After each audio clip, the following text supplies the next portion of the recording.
Since non-controlling interests is such a specific item that is only recognized in the consolidated financial statements, it's important to spend some time on it and to make sure that there's a complete understanding of this line item in the consolidated financial statements.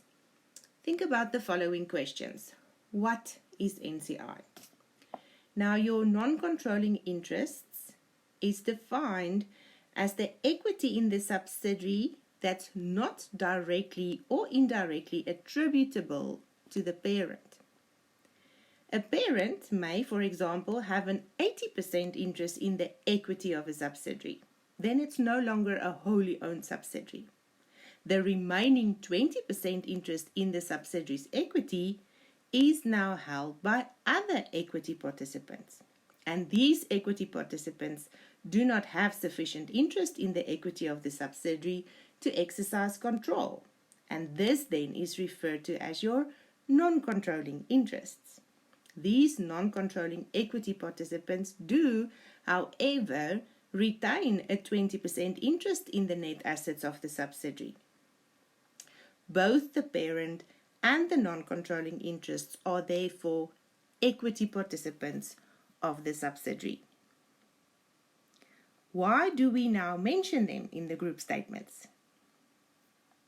Because we know that a portion of the equity of S is attributable to the non-controlling interests and that all the equity cannot be attributed to the parent and the owners of the parent, we have to acknowledge that there is non-controlling interest, and we have to present them in the consolidated financial statements in order to achieve fair representation.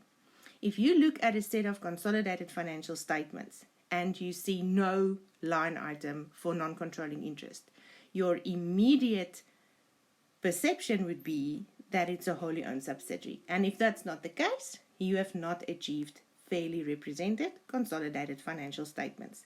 So it is an important item in the consolidated numbers and something that you need to be able to calculate.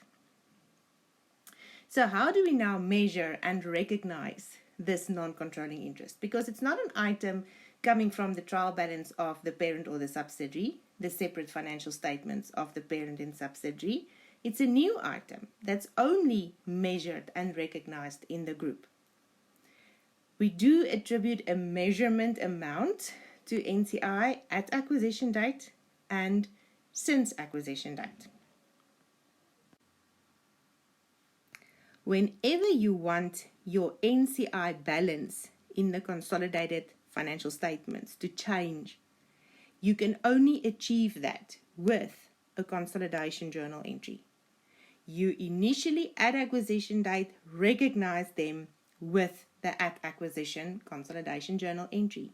And then for the period since acquisition date, you have to measure the NCI balance so that it represents their proportionate share of the movement in the equity of the subsidiary. They can be measured at acquisition date as either at fair value or their proportionate share of the identifiable net assets of S. Why do we say the identifiable net assets? They are equity participants. They are entitled to a portion of the equity of the subsidiary. Equity equals net assets. So if you know the value of the net assets of the subsidiary, you can attribute a proportionate share of that to your non-controlling interests. And this action of attributing to non-controlling interest is really measuring their balance, taking the equity of the subsidiary and attributing a portion of that to NCI as an indicator of what they would be entitled to as equity participants. So the concept and the principle we're going to follow when we measure NCI is to identify changes in the equity of S and attribute those changes to the measurement of NCI.